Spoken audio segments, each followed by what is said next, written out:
الحمد لله رب العالمين نحمده ونستعينه ونستغفره ونعوذ بالله من شرور أنفسنا ومن سيئات أعمالنا من يهده الله فلا مضل له ومن يضلل فلا هادي له وأشهد أن لا إله إلا الله وحده لا شريك له وأشهد أن محمدا عبده ورسوله.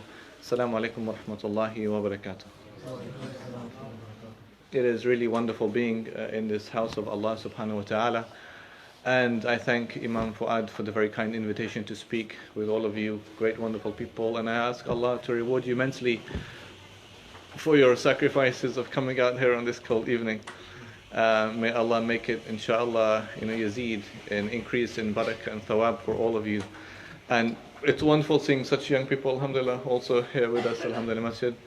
May Allah bless you and bless your parents and bless your families and raise you in beautiful environments like these of goodness and learning. And of great imams, like your imam. It is, I think, one of the most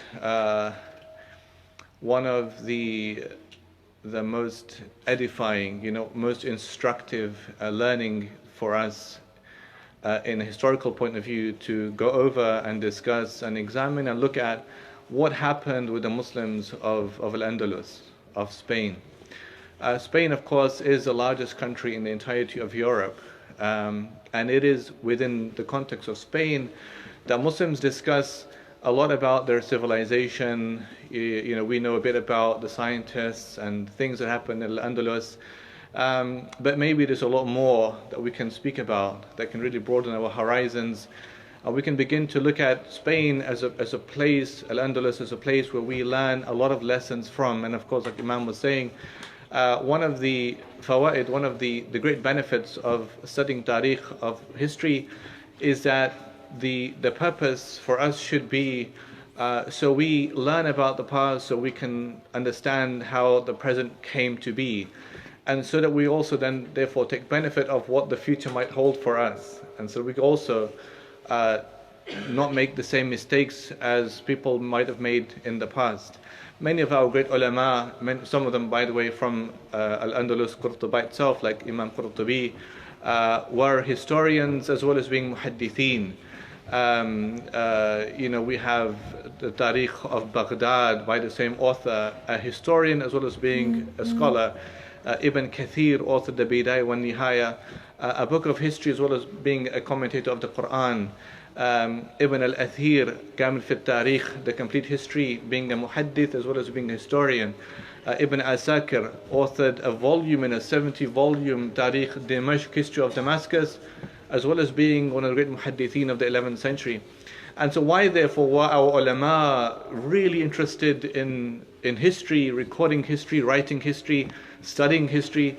It's precisely for this reason, so that we understand what happened in the past, so we understand how our present came to be, and so that we do not as human beings make those same mistakes as people of the past did. What lessons could we possibly learn? In Al-Andalus, because it's spanning over hundreds of years, we can't encapsulate everything in the short time we have together, but I will try, inshallah, to speak about some important events, people, personalities, that really bring this part of our history to life. It was in the year of 711 when the Muslims came to Al-Andalus. And this was really an undertaking by instructed by the Khalif Al-Walid ibn Abdul Malik. The Muslims, of course, were expanding the frontiers now. They had taken over a lot of part of the world by that time, Africa, North Africa, the Maghrib. And just on top of the Maghrib, of course, if you cross the straits, you're going to come to Al-Andalus, Spain. But the Muslims have never entered Europe by that time. It was all confined to Africa and then what you might call modern day the Middle East or the Arab world. The Emir of Africa was a man called Musa ibn Nasir. He was the wali, he was the Emir of Africa, and he had a young man called Tariq ibn Ziyad, who was around 19, 20 years old, who was an ex-slave. He freed him as a slave, and he appointed him as the Emir of a place called Tangiers. Tangiers is the furthest northwest of present-day Morocco, Maghrib. And he also made him Amir of his army. So he had a kind of a dual role. One was an administrative role, as being the Amir or the Wali of the Tangiers, and then the other was to lead the army of Musa ibn Nusayr. Now, the most obvious reason why they would have left the Maghrib and traveled northwards to Al-Andalus is because it was an instruction to do so by the Khalif Al-Walid ibn Abd al-Malik. But there's a secondary reason also Muslim historians record, but a bit later after the facts, or after the dates, long after, and that is concerning an incident about what was happening in Spain, Al-Andalus at that time.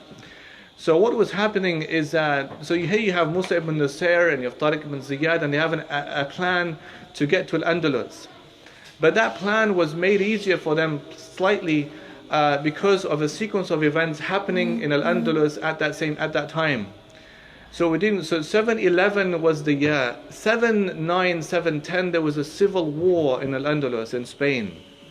A civil war, amongst the people called the Visigoths, a Visigothic people. The Visigoths people, or the Gothic people, the Goths, were divided in different tribes. So you have the Sueves, the Ostrogoths, and the Visigoths. And the majority were the Visigothic people were the ones who were ruling Al-Andalus. Now remember, demographically, Spain is under France. France is the center of the Christian Catholic Church. And it's always a point for us to remember, because it's going to come through again and again in the history. So in Al-Andalus, therefore, you have the Visigothic people, and they're ruling Spain, but there's civil tension between them, right? Not everyone likes the king. The king at that time was King Rodrigo of Al-Andalus, and he was a Visigoth. Now, what had happened before the Muslims arrived into Al-Andalus in 711 is that there was a schismatic problem. There was a problem in religious adherences. So the Visigothic people, before the Muslims arrived, not just before, but some decades before, were Arian Christians.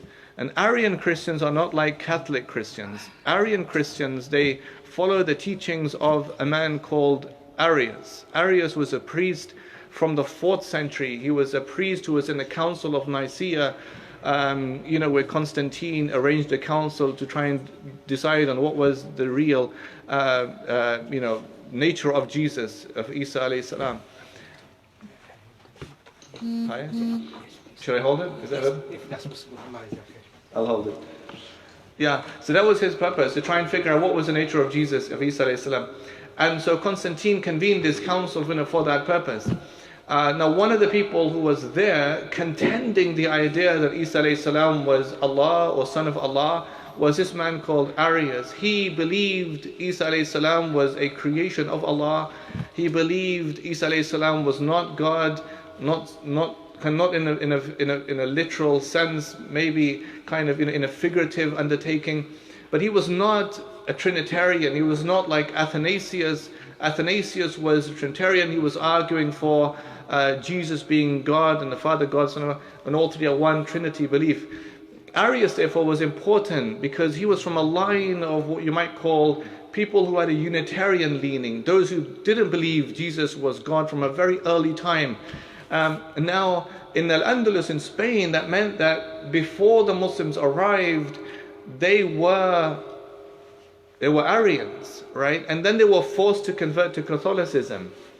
And then the Muslims arrived. So that meant, therefore, when the Muslims came into Al-Andalus, they could recognize something from Islam that reminded them of what their forefathers were on of Arianism.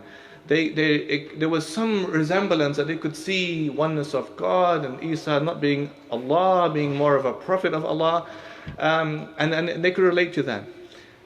But that's what's happening in Al-Andalus. There's civil tension. They're not all agreeing with Roderick. They see him as a bad leader. There is roads that they're not fixing. There's broken bridges. The southern border in the south is not protected. This is why Muslims came in, without that much of a problem. And they also saw that the Visigoths had sunk into immorality, that they're committing sins, open sins. And so some, by the way, saw that the Muslims came into Al-Andalus as a punishment from God because the Visigoths were very bad people. Anyway, the thing that was happening outside of Al-Andalus was, that's one, this friction inside and friction outside also. So if we said Tariq ibn Ziyad was the Amir of Tangiers, the furthest northwest of Al-Andalus, the furthest northeast of Al-Andalus is a place called Quetta, C-U-E-T-A. And the Count of Quetta was a Christian called Julian, the Count of Quetta. Now Julian, what happened with him, and this is later historians describe this, later historians, and they say that what happened was that Julian had a daughter, and he sent his daughter to Spain to study one of the schools of King Roderick. While she was there, she was abused. She was abused and she was hurt, and it was a kind of, a situation happened. And so what happened is that Julian was very angered by this, and so he made an alliance with the Muslims, or he sought their assistance, or gave them help and assistance to enable them to enter into Al-Andalus as a way of punishing Roderick. Now some Christians, they view the woman, his daughter, as they call her Sava Maria. They see her either as a seductress, as a woman who made herself, have that problem. Others, they see her as a true victim of King Roderick and his people. Anyway, what happened is that Julian makes this alliance, if you like, or assistance to Tariq ibn Ziyad, Musa ibn Nusayr, helping them enter into Al-Andalus. That's another big story that Muslim historians and other historians that record this information. So 711 is the year that Musa ibn Nusayr sends Tariq ibn Ziyad, and he crossed the Straits of Gibraltar, and he enters. And you might know that Gibraltar is named after Tariq ibn Ziyad. It's Jabal Tariq. Jabal Tariq is Gibraltar. So even the mountain where he arrived is named after him. And so that's even until today. He's kind of memorialized through the mount where he arrived. When Tariq ibn Ziyad enters into Al-Andalus, he arrives with an army of around 500 infantry and 500 cavalry. It wasn't a sizable force, but Tariq ibn Ziyad had reinforcements, and so he arrived the next year with an army of 18,000. When Tariq ibn Ziyad entered, remember of course that the people are not pleased with Roderick. They see him as a bad leader. There's instability, civil war, and the fact that it's bad administration, and things are not being built, and destroyed things are not being repaired, and all these things are happening. And so Tariq ibn Ziyad, when he goes with his army, some parts of Al-Andalus, they quite easily and quite quickly submit to Muslim rule, like in Toledo, for example. Toledo fell very easily to the Muslims. Many people embraced Muslims. They saw them as kind of a savior, for Muslims. Other cities, they resisted, like Cordoba.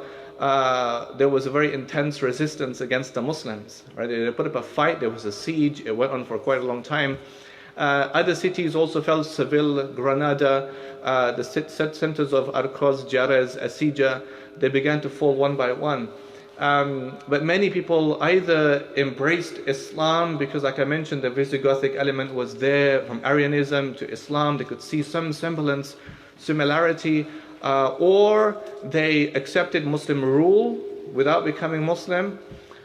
Or the third thing they might have done, which they did, is that they fled. They fled from Muslims. Now, it's important to know this. There were the Visigothic nobility, those who were in power already. Many of them fled. They fled from the Muslims. They fled north. And they went as far north as they possibly could go. Right? They refused to become Muslim. They refused to submit to Muslim rule. They just traveled north. And they went so far north, they ended up in the mountains of Galicia and the mountains of Asturias. So the furthest north you go into Al-Andalus, you're going to come to mountains, and these are called the Asturias Mountains, and the mountains of Galicia, the northwest of Al-Andalus. And what they did is that these Christian nobility, they hid out in the mountains. And the head man amongst them was a man called Peleo, Don Peleo or Pelego. He's elected like to be their leader, like to be their emir, and he has these band of soldiers with him, and they're hiding out in the mountains, refusing to accept Muslim rule, refusing to pay the taxes, and they're just kind of hiding out amongst themselves. The Muslims, when they're sending their generals and their soldiers to see where people have gone, there was a time where they didn't trouble, or they didn't seek out those soldiers in the north of the mountains of Asturias, because they thought, well, there's only a few of them and there's not that many of them. That's one. Second thing is, it was hard for cavalry. Muslims had great cavalry, right? So when they're taking the horses upwards, it's hard for them to go into the mountains with horses. That was a second reason. The third thing is that the weather was very bad. It was very cold and it rained a lot, and the kind of terrain is very difficult even for the horse. And so therefore they would say, well, it's a lot of inconvenience going all the way there, and they're going to die out soon anyway because there's not that many of them there. And so they left them, right? And of course they left them, and then there was growth. There was they're growing in number. They're growing in number, and those kind of disaffected Christians that saw themselves would just go to the mountains of Asturias and Galicia. It didn't mean, however, that Muslims, when they arrived into Al-Andalus, completely left them. I mean, there were some initiatives. There was a very famous battle called the Battle of Covadonga in the year 722. One of the first emirs of Al-Andalus was a man called Al-Qama. And Al-Qama, he was the emir of the army, and he was sent to try and deal with these renegades living high up in the mountains of Asturias and Galicia. And he took his army with him, and they went there. Now the battle is called the Battle of Covadonga, but this is a battle really that the Christians, the Catholics, they love it. They love it. If you just type in Battle of Covadonga, they call it Battle of Covadonga of Our Lady Mary. They see it as a Christian defeat of the Muslims, as a Christian conquest.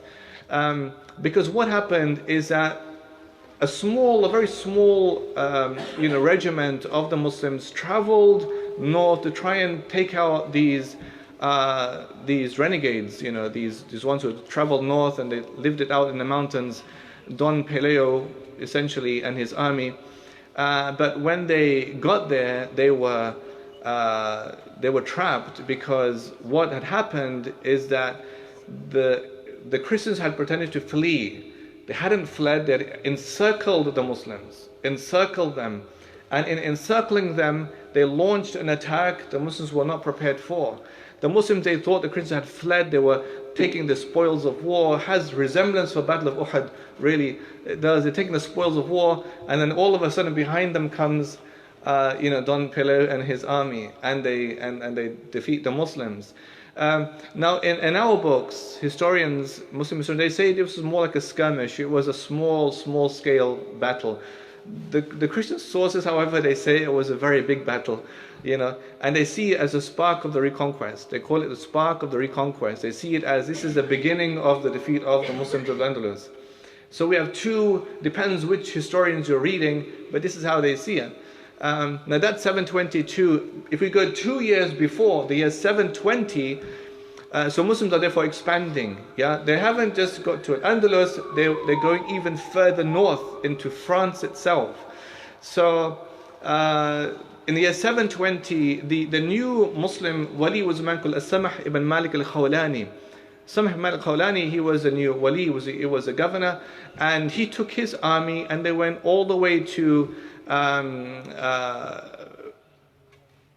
Aquitaine, if I remember, it was Aquitaine, and they were seeking out a man called Duke Odo of Aquitaine, a Christian, ruler and a knight.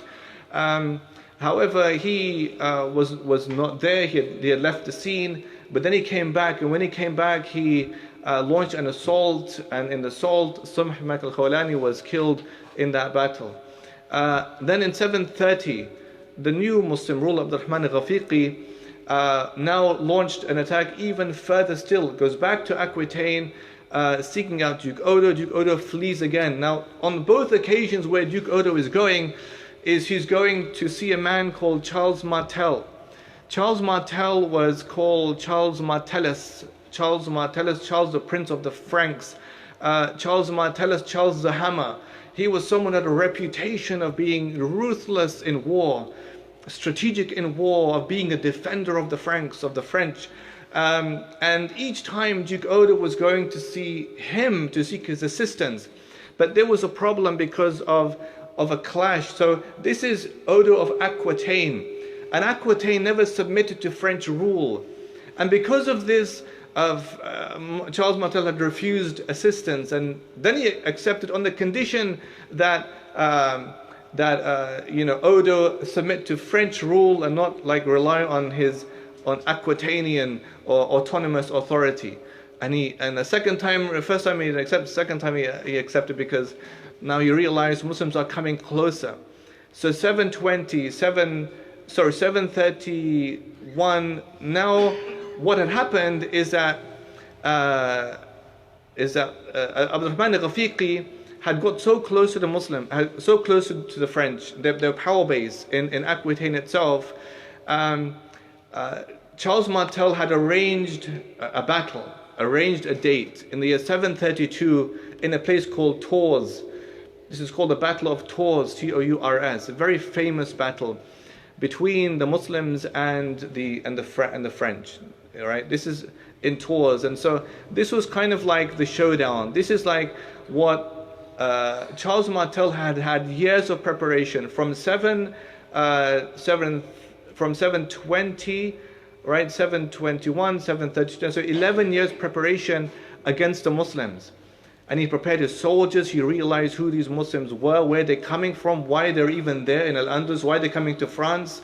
But the Muslims, this is not, by the way, the winter season. This is like October, November time. It's cold. Abdurrahman al-Ghafiqi takes his cavalry, and this is the strength of Muslims in the cavalry more than the infantry. They were proficient horsemen in warfare, and so he takes his cavalry with him to Tours. Charles Martel, what he does is, because number one, he arranged a battle scene. Number two, he chose the location, so it was uphill. So what he does is he places his soldiers uphill, and they're hiding behind the cover of the trees.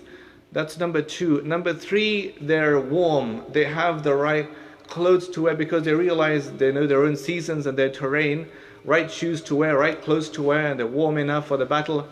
And number four, they're in what's called a phalanx. A phalanx, P-H-L-A-N-X, is a rectangular mass, military formation from Greek times, from Greek warfare.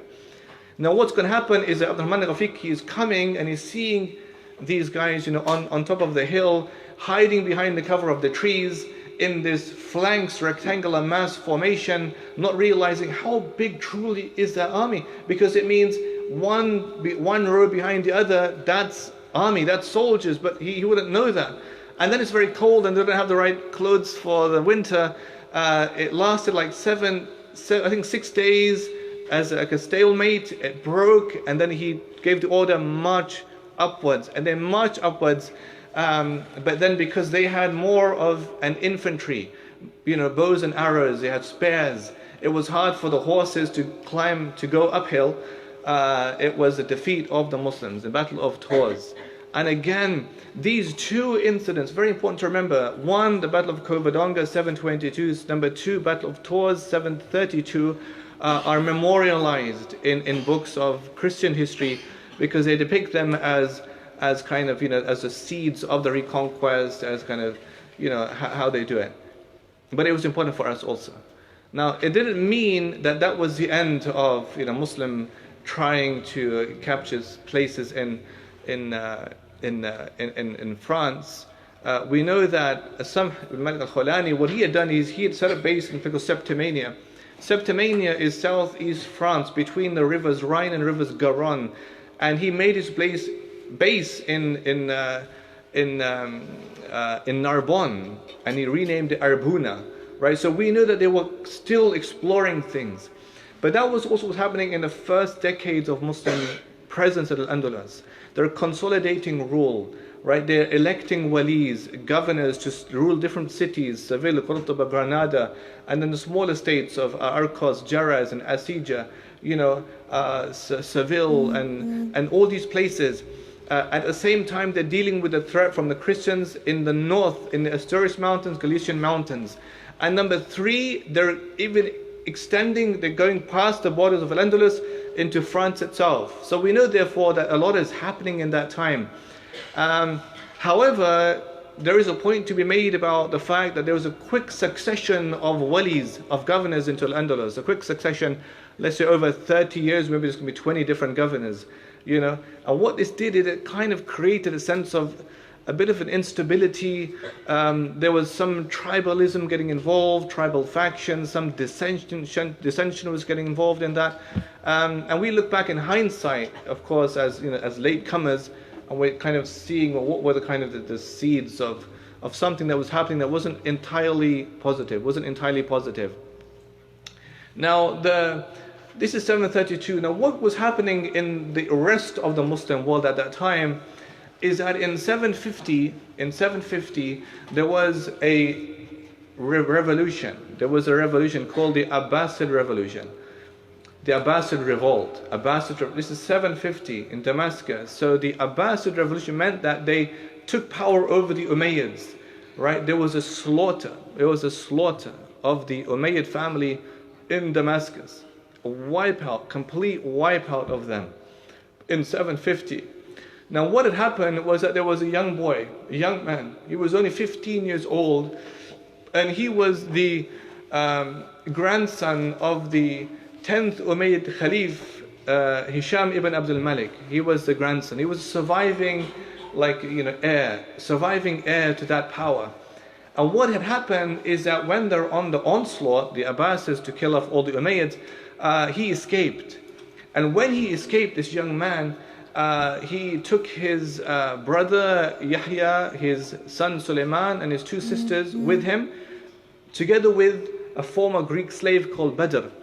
And they all left Damascus in secrecy in the night, and they had the idea of following the river Euphrates. And they thought, if we follow Euphrates River, we'll get to where we need to get to.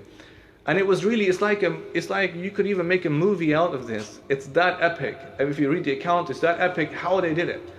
Right? So you have this young man. By the way, he's Berber.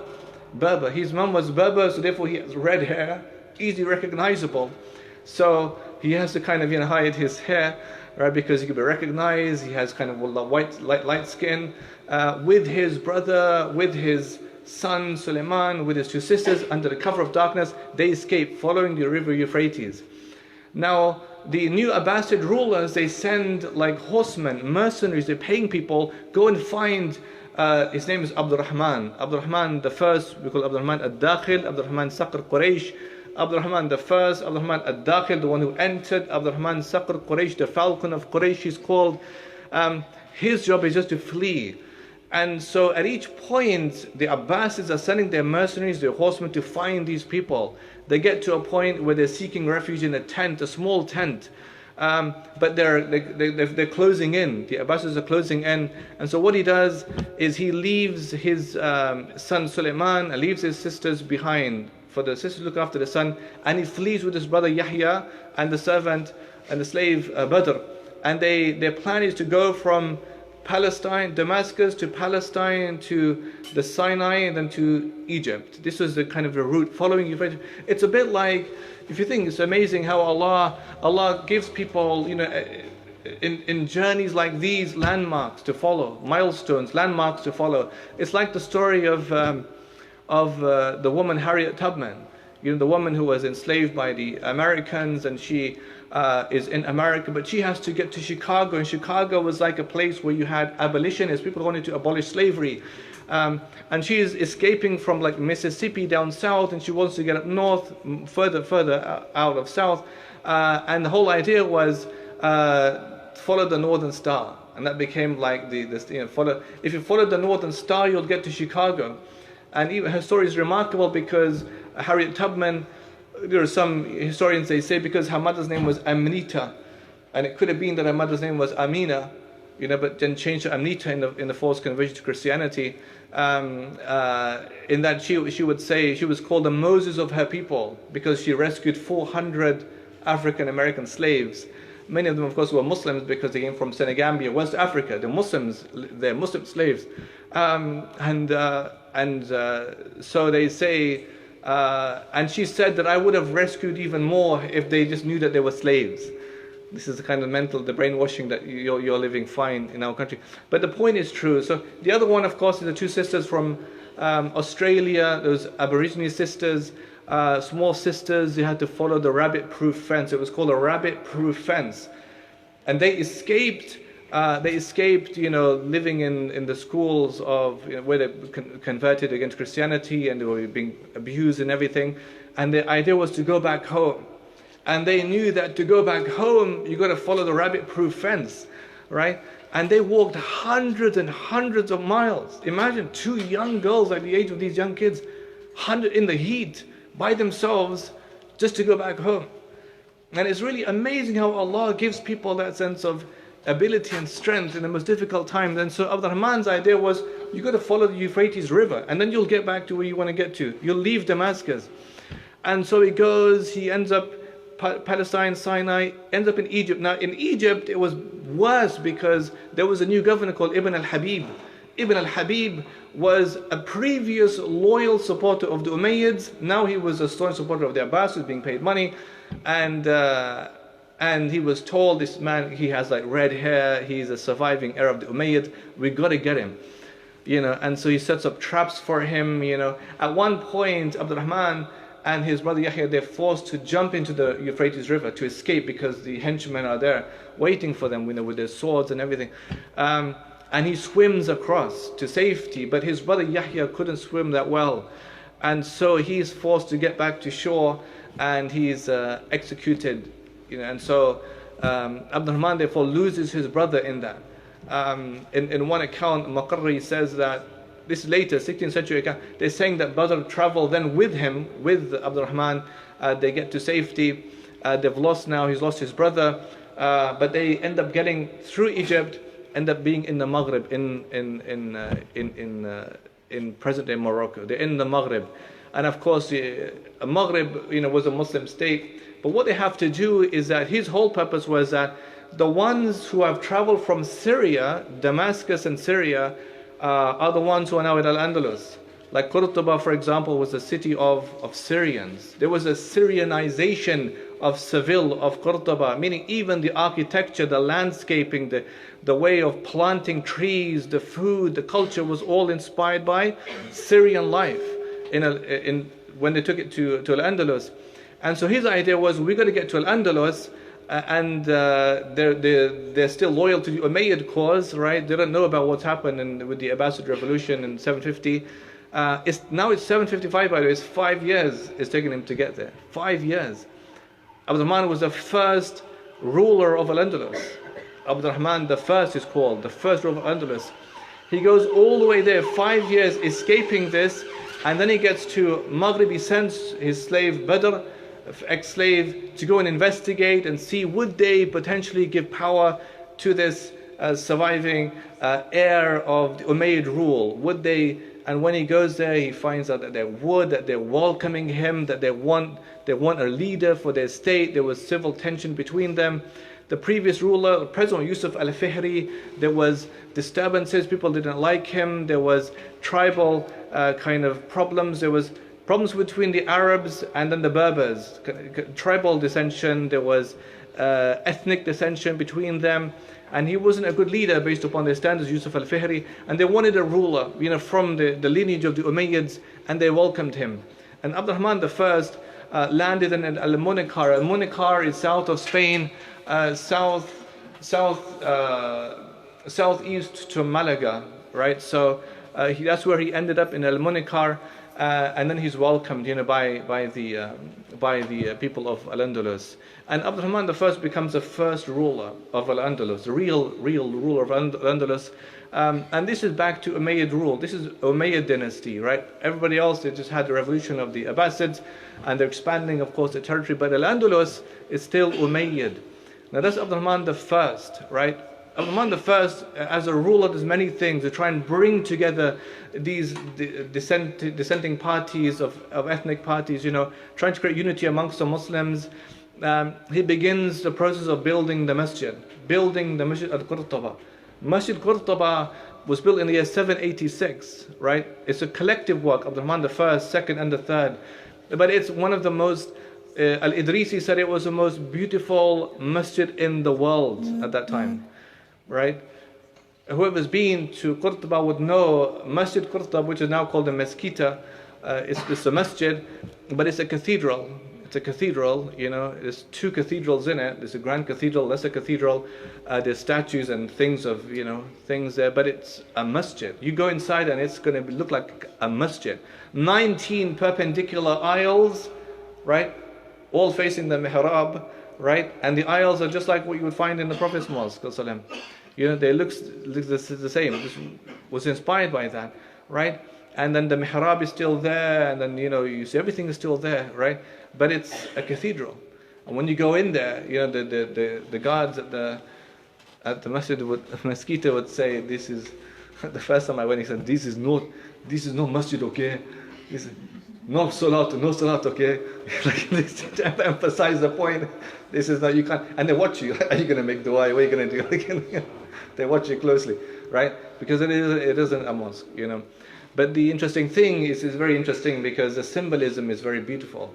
So when you go there, you find tourists. There's tourists every single day there in Al-Andalus, and they say, and their purpose is just to see it. How amazing the Muslims made what they made in the Masjid of Qurtuba, right? You got the Anglic Kufan script of calligraphy in Masjid Qurtuba, the perpendicular aisles. It's like and the whole process was they wanted to create a sense of unity, that this is how the Ummah should be. This is how the heavens function. Everything is about La ilaha illallah. Everything is kind of the symbolic order of things. And in the mihrab, so imagine you've got statues and all these of Jesus and Mary and all these things, and people go there, and this mass that takes place there, there's seating, that they have the prayers, sermons and everything there. But the mihrab is still there. And around the mihrab is Allahu alladhi la ilaha illahu. He is Allah. La ilaha illahu. No God except Him. And Allah's names, Allah Ar-Rahman, Al-Malik, Al-Quddus, Al-Salam, Al-Mu'min, Al-Muhaymin, Al-Aziz, Al-Jabbar, Al-Mutakabbir. Names of Allah.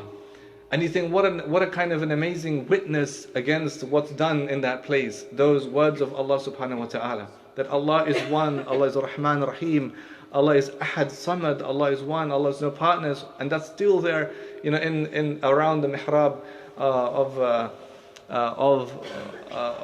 the Masjid of Qurtuba.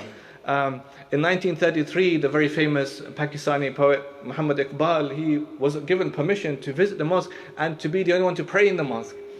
So he had a chance to pray his 2 rakats in the masjid, and he composed a poem called Masjid Qurtuba in Urdu. I didn't learn the entire poem, but I learned one line of the poem. And in the poem he says, Didai anjam mein hai teri zameen, asman ake sadyo se teri faza be azan. Which means, did I anjam, your earth is like heaven, but what a pitiful state that you can't even call the azan inside of you today. But your earth is like heaven, And it's true, when you visit the masjid, you do feel a sense of like anguish, because you think, wow, you Muslims, you made all of this, but you can't do anything inside it. You do feel a sense of, being here and being there and kind of being displaced in that place at the same time. But that was one of his first achievements. But then Abdurrahman II comes along. One of the biggest struggles, in fact, of Abdurrahman II was a new thing that was happening. Now the Muslims are settling into Al-Andalus. There's a Syrianization of Seville, Qurtuba. The building, the designs, the food, the Arabic is everywhere. Arabic becomes the dominant language, spoken, written. Now what about the Christians who are living amongst the Muslims? Remember, not everybody converted. There was those who were living there. Monasteries existed, right? So there was a new impression in their minds about this faith, Islam, bringing an Arabized culture into Al-Andalus. And it was really amazing for them. And they became known as the Mazarabs or Mus'arrabin. They became known as the ones who were Arabized.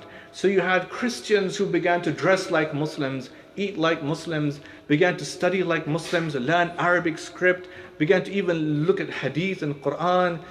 remaining Christians at the beginning, dressing like Muslims, bathing, wudu, all these things, they began to have a big impression on their minds, living simply, living with the Muslims. They became known as the Muzarabs or Musarrabin, those Arabized ones. This was one thing happening. Number two was this. Now remember, interesting that I forgot to mention, before the Muslims came into Al-Andalus, the Jews were a mistreated minority.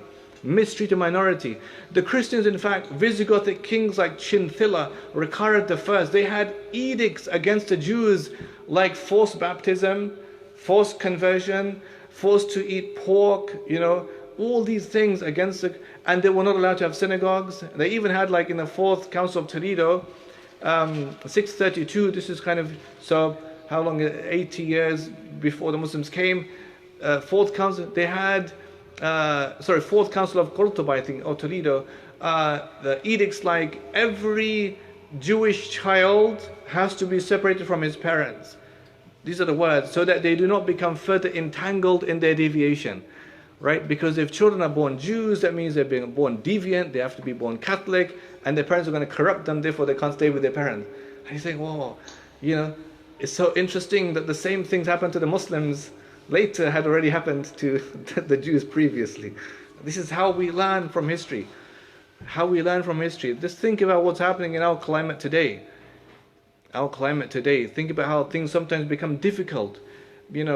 The Muslims, what they experienced in Al-Andalus, you'd see remnants of, look at what the Muslims in China, the Uyghur Muslims are experiencing now in the concentration camps.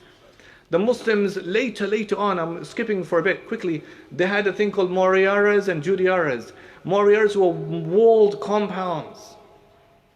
Judiaras, walled compounds for the Jews, one for the Muslims, right? You weren't allowed to marry anyone you wanted to. I mean, it's just phenomenal, the kind of overlapping you see in what's happening today with the Muslims of China, Uyghur Muslims, and other places also, and the kind of brutality the Muslims faced at the end. We're not there as yet, inshallah. I'm not going to mention it as yet. Of Al-Andalus. So we're still, by the way, in the 700s, right? So 786, the Masjid is built, although it's going to be extended by the subsequent leaders who come afterwards. But something happens, by the way, with Abdurrahman II, and one of the big things happened with him was in the 800s, in the 830. What happened is that there was a movement called the Christian martyr movement. You had a Christian priest called Alvaro. Alvaro was somebody who was very concerned about what he called his flock, meaning Christians in Al-Andalus, because he said that the Muslim influence is so dominant, it's so pervasive in Al-Andalus, that how can we have Christian young scribes writing Arabic and reading Arabic and falling in love with Arabic art and poetry and culture and hadith and all these things? He felt as if we're going to lose them to Islam. He said a very famous line, and he says, if you called Christian scribes even, and you asked them to write one word in Latin, they'll struggle to do that. But if you call them to write a line in Arabic, they'd write a line in the most ornate, beautiful calligraphy in that language of Arabic. And so therefore he saw it as a kind of what's happening, we're losing our flock to the Muslims because they're becoming so impressed by Arabic culture and Islam, really Islamic culture. So what happened in 830 is that you had a Christian martyr movement. It began with two people, one called Johannes, one called Petraeus. Johannes, Petraeus, these were two Christian lads. They emerged from the monastery of Cordoba, and they went in a public square and they insulted Islam. Insulting the Prophet ﷺ, insulting Islam publicly. Now for that, of course, there's going to be people are going to view, you can't do that, right? It's going to be as a crime against the state, And so when they did that, they're executed for that. People executed them for that, because that's like, you can't do that in the public, you can't do that. But what it did is it created kind of a culture of these Christian, they wanted to be martyrs, for their cause, and they would come in a public square and they would do these things, insult Islam, these things. Now what happened is that the Muslim Abdurrahman II, he realized the game that they were playing. So what he does is he arranged a meeting with Bishop Recafrudas. Bishop Recafrudas was somebody who was respected by them, known by them, and he wanted to make this meeting to arrange what to do then with, if these Christians do it again, what to do. And the first step was that you have a 9-month imprisonment, if any Christian does it again. And then, there was a lapse. It didn't carry on for much longer. But then it happened all over again. And the main source of history we have for this is a text called the Memorial Sanctorum of Eulogius of Cordoba. Eulogius was a person who was a priest, he was a monk, he was somebody who was respected. And what he was doing, he was writing this text called the Memorial Sanctorum to convince 2 young ladies, Maria and Flora, to have patience and go ahead with their martyrdom operation, And this is why he wrote the text. So we learned this part of the history from this main text of Eulogius when it was happening and everything. In those years, in about 50, 60 years, there were 44 recorded cases of these Christian martyrdom movement of coming. But then afterwards, it kind of became boring for them to do that. And there were policies against them. I think when it began to change was that when there were dhimmi restrictions. A dhimmi restriction meant that, so number one, when it was happening, Christians could still have their bells rung on Sundays. When it was happening, they could still have their funerals passed by Qurtuba when it was happening. But as a way of stopping it, preventing it happening, they made dhimmi restrictions. So some things that would not happen anymore because as a way of punishment, you have to stop doing it. And when they were put in place the restrictions, it stopped happening. So that was one thing Abdurrahman II had to deal with. But the biggest input in Al-Andalus that was made around this time, so we've gone 7th, 8th, 9th, 10th centuries now, is Abdurrahman III. Abdurrahman III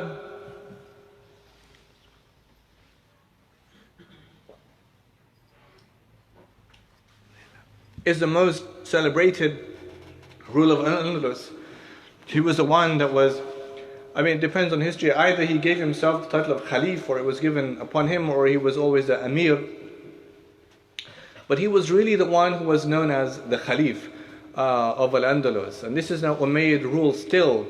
So the others are all Abbasids, and this is Umayyad rule in Al-Andalus. And what he did is, Abdurrahman III did really remarkable things, not just working on the expansion of the Masjid Qurtuba, is that he made Qurtuba into a city of art, into a city of learning, of science, of books, of makatib. You had makatib, you had schools of learning. It was average for any child from the age of 6 to 7 to the age of 12. This was a standard from 6 to 13 or from 7 to 12. Within this age range, all kids were in school in Al-Andalus. And what was the timetable like? They would go early in the morning, they would finish around lunchtime, and then stay home after that. They wouldn't go back to school. Sometimes they would. But what would happen is that they would learn things like Arabic. Arabic was the main thing. Quran, memorizing Quran was part of the curriculum. Handwriting, that was an essential thing, and poetry. Right? All of these are 4 things were like main things. Now this was like the rudimentary, the elementary learning for all children in Al-Andalus. Right? Al-Hakam II, who was the son of Abdurrahman III, he built 27 schools in Qurtuba for the poor students and those who were had illnesses. He made 27 schools just for them to cater to their needs. But going back to his father, Abdurrahman III, he created what was called, later became known as the convivencia. The convivencia means the coexistence. And why it was called the coexistence is because it was a time in history where Muslims, Jews and Christians studied together, worked together, invented things together. And it was really, the descriptions are very beautiful in what they did in the city of Qurtuba. It was very, very unique. Qurtuba became known as the city of lights. So you had You had a city with more than 10,000 lights, street lights, right? Like street lamps, right? You know, candlelit street lamps. How would you, I mean, imagine what's happening in the rest of Europe at that time. They didn't even think of anything like you have to have lights for people to walk in the streets at night time, you know. And this was his initiative of Uthman Lateef, right? So Qurtuba was known as a city of lights, a city of everything was lighted. Qurtuba was a city of 600 libraries. Imagine that, 600 libraries. If you think, you know, we have libraries in our towns and we hardly visit them. Imagine a city where there's a library everywhere. That means books, book publications, printing is taking place, manual copying of books is happening, right? A city of 500 masajid, 500 mosques. Now in Qurtuba there's like two, there's one or two. You know, 500 mosques in Qurtuba, 600 libraries, 50 hospitals. 50 hospitals in one city of Qurtuba, right? There's so many amenities, so much help and assistance, and it's just like a vibrant vibe of learning.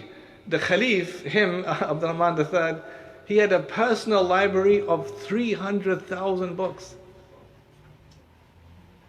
And he's a Khalif. He's ruling his state. But he has a personal library of 300,000 books.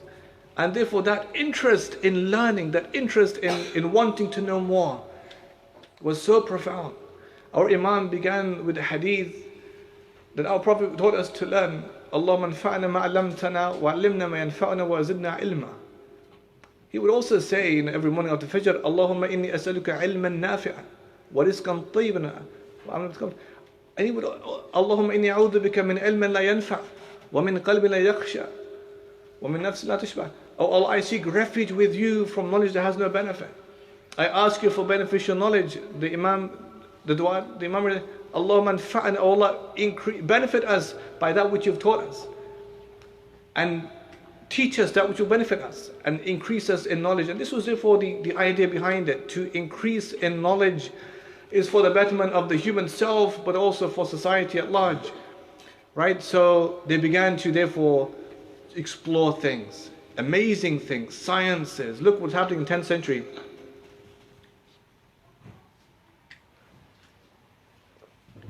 You know, Muslims became experts in botany, in plants, agriculture.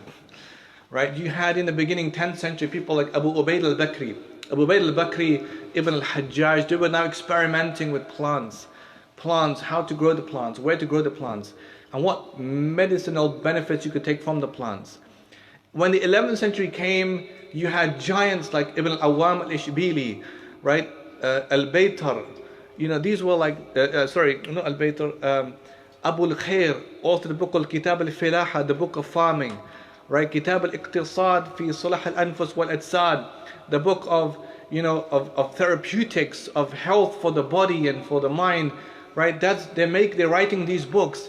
And so Ibn Awam al-Shibili authored a book describing more than 565 types of plants.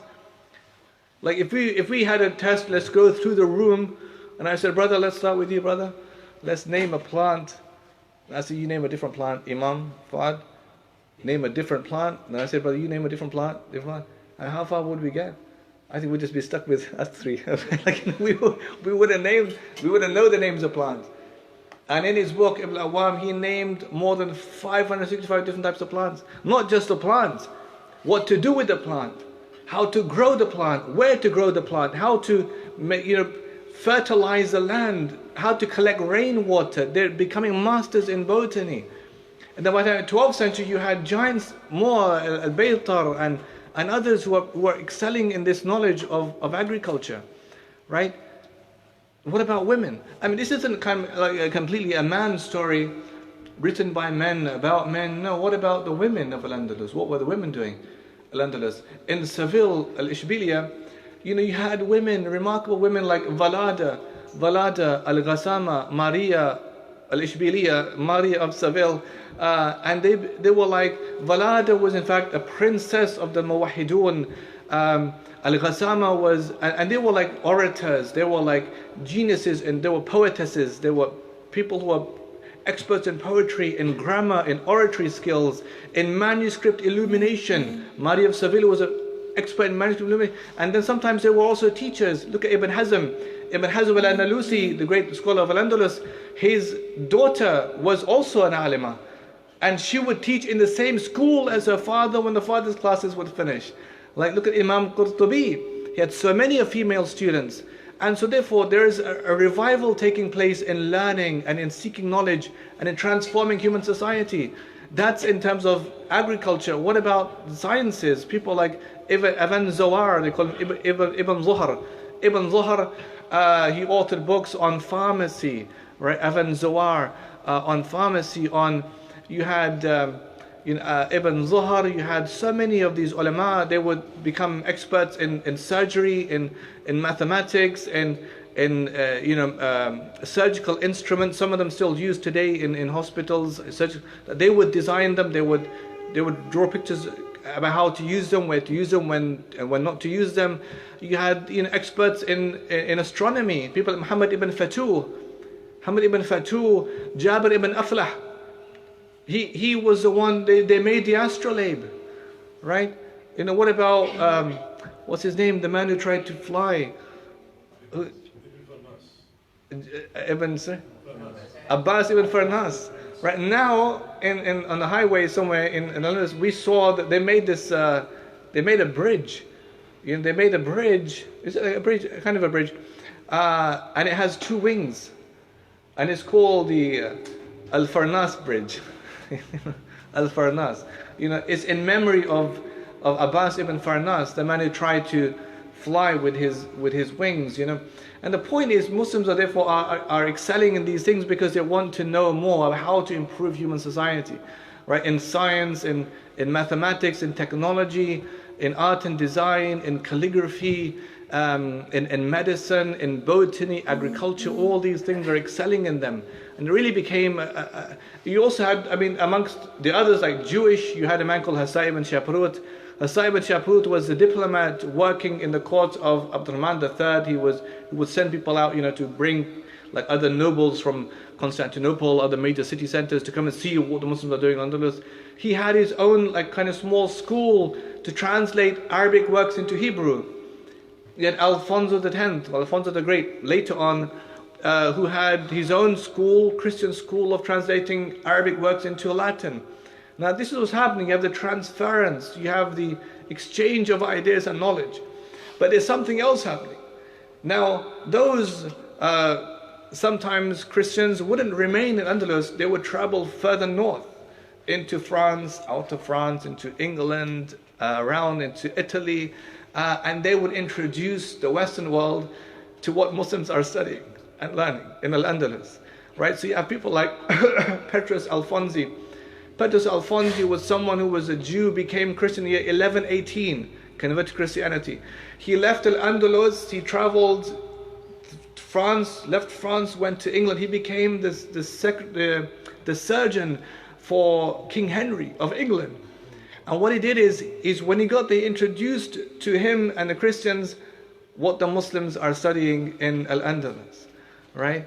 That this is what they have of science, they have this of maths, they have this of this, and this of that, to show them this is what they're doing. Because if they weren't doing that, they were doing nothing like that. But they were learning from the Muslims. Or people like Adilad of Bath. Adilad of Bath, he translated the Zij, which are the astronomical tables of Al-Khawarizmi from Baghdad. By the way, same time you have Darul Hikmah. You have the similar thing happening in Baghdad around the same kind of time. And Al-Khawarizmi came from there. Where do we get like algorithms are named after Al-Khawarizm. Al-Khawarizm is algorithm after him. Or Al-Jabra from the book Kitab al-Hisab wal-Jabr.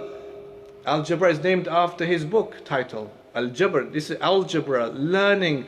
So many in the night sky, the stars you see have already been named by Muslim scientists. They discovered the stars and they named the stars, right? Things like optics, the magnifying glass, the telescope, the first engineers of these were Muslim engineers, right? And so Muslims therefore are doing all these amazing things. So people like Adilad of Bath, Petrus Alfonsi, Michael Scott, Michael Scott traveled to Italy. He took the words of like Ibn Sina and Al-Haythami and others to show the people of Italy what the Muslims are learning now of science and of these things. There was a tragic irony in this time in that the Western world is now opening the books of the Muslims and learning this is really what they're doing. And the Muslims are going to soon enough descend into their own chaos, division and chaos, right? So what happened is that Abd al-Rahman III, when he died, he had a son called Al-Hakam II. Al-Hakam II, I mean, he did some good things. I mean, he made those schools, you know, for poor children, the makatib. But there was one sign something was going a bit kind of pear-shaped. You know, in Masjid Qurtuba, every masjid has mihrab. What he did is, I think it was him, what he did is he made a separate place called the Maqsura. Maqsura was a separate enclave. So you have the main mihrab, then you have kind of a separate enclave, and you can see it today even. And it's really lavish. If you look up, it's all gold and silver, and it looks so ornate and beautiful, majestic style of everything. But it looks very different to the rest of the masjid, right? And to do that costed money. And so they kind of taking money from public treasury, and they're bringing in artists from Constantinople, from Damascus, to help them make it. And there were, in fact, some demonstrations in the streets of Qurtuba against this. Why? Because it was going against the ethics of Islam, that before Allah we're all equal. And we stand in the same line, right? We're together. You don't have a separate enclave only for like the nobility and the Khalif and the sultans and the wazirs.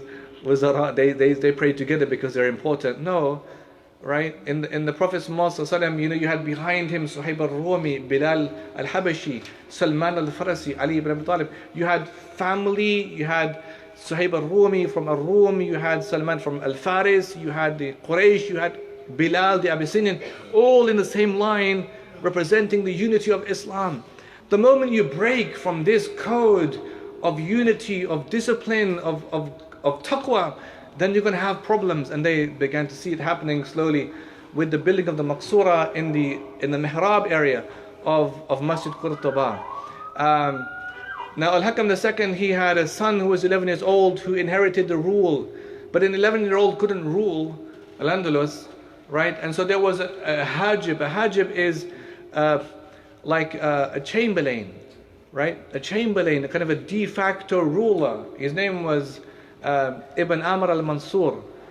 Ibn Amr al-Mansur was somebody who was very versatile, very useful for the Muslims. In that what he would do is that he would launch raids into the north. Remember, we said this is now back in 711 when the Christians fled north. Now 8, 9, 10, 11, 3-4 centuries have passed. Of course, they're going to grow. They're going to have families, they have children. They're going to grow, and they've grown. And they would receive help and assistance from where? Above them is where? France, where the Pope is. They're going to receive help and assistance, and they would. And so when the Muslims therefore are kind of in some troubles, they would take advantage of that, right? And they would march down and fight against these states. So the good thing Ibn al-Mansur would do is that he would launch these raids in the north. He launched 50 raids into all centers: Clunia, Barcelona, Carmona.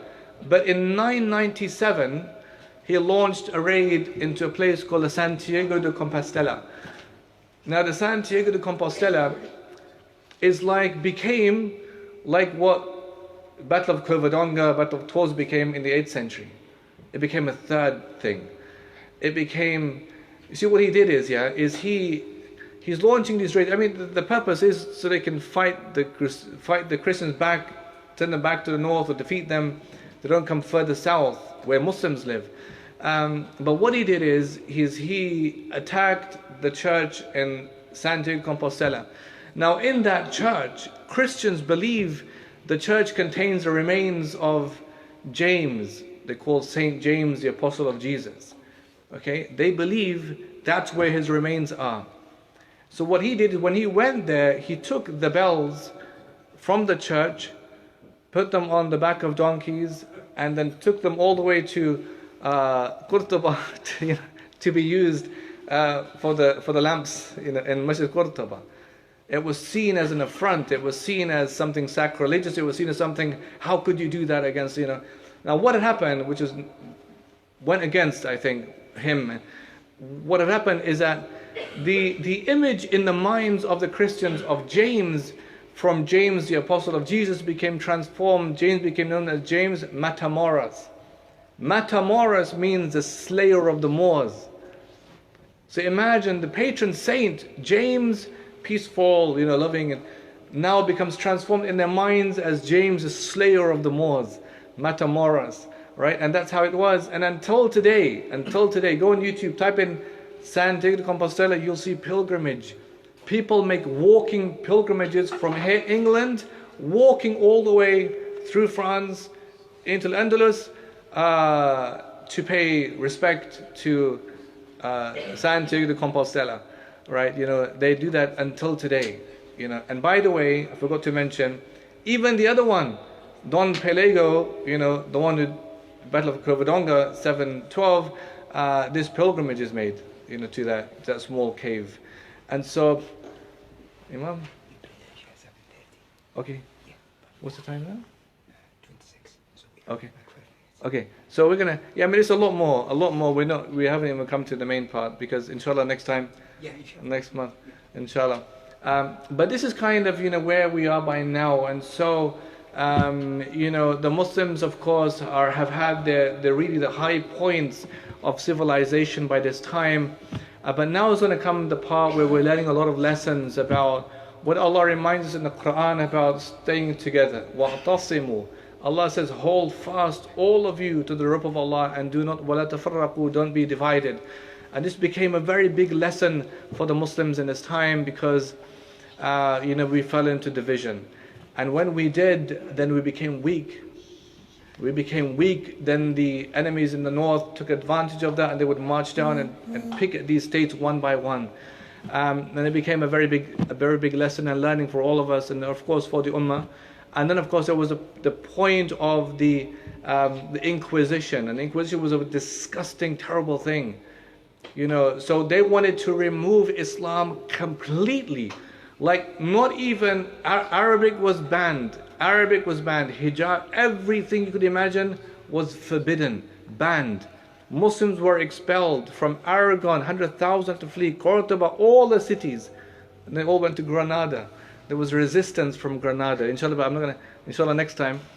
But just to give you a bit of a glimpse. And then there was a really most amazing part which is called the struggle of the Moriscos. And the Moriscos were the undercover Muslims. They were the ones who outwardly had to force to become Christian, but inwardly they were still Muslims, and they had their own language. They made their own language. They would speak in code. They had their own, own way of, like the Mufti of Iran, 1504 from Tunisia would give them verdicts of how to practice, how to worship Allah in secret. They would write their own books. They had stories of many things about how to survive as Muslims in the worst circumstances. And so may Allah bless all of you, for attending today. It's very, very, very blessed, to be here in company of Imam Fuad and all of you. And I ask Allah accept, from all of us. And I hope, inshallah, I will see you next month. Inshallah for part 2. Jazakallah khair. Sorry? 6th of January, inshallah. Jazakallah khair. Thank you. Assalamu alaikum.